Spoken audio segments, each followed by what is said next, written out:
Hayawi hatimaye yamekuwa. Maruf Tishakei ni rasmi sasa amejiunga na Young Africans. Mchezaji aliyetambulishwa ni mmoja tu ambaye ni Mohamed Damaro.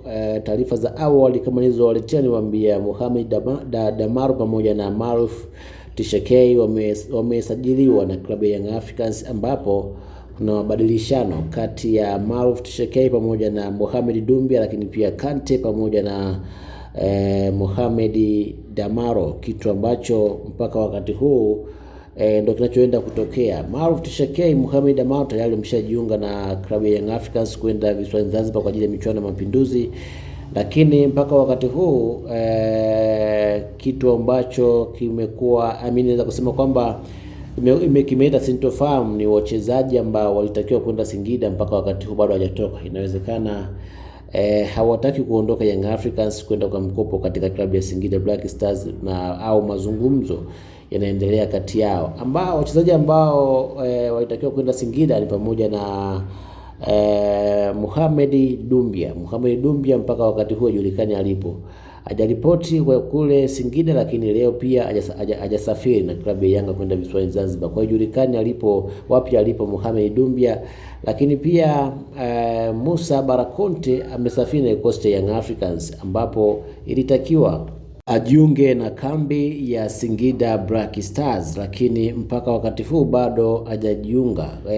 Wachambuzi na wanahabari mbalimbali wamejaribu kufuatilia jambo hili, bado kunaonekana kuna sintofahamu kati ya Mohamed Dumbia, Musa Barakonte kuelekea Singida Black Stars. Bila shaka inawezekana hawa wachezaji hawataki, na ukizingatia wachezaji hawa ni wakubwa, hizi mbanga wanazielewa, kwenda kwa mkopo timu kama Singida inawezekana hawataki, ndio maana mpaka wakati huu bado haijatimia. Kwa hiyo mazungumzo yanaendelea, inawezekana kati ya wachezaji hao pamoja na uongozi wa Young Africans, lakini mpaka wakati huu wachezaji kutoka Singida Black Stars tayari wameshawasili katika kambi ya Young Africans, na hii leo wamesafiri na klabu kuelekea visiwani Zanzibar, kitu ambacho bila shaka ni kizuri kwa klabu ya Yanga. Lakini pia kumekuwa na maoni ya wadau mbalimbali wa soka juu ya Mohamed Damaro kwenda kuchukua nafasi ya Conte katika klabu ya Yanga, ambapo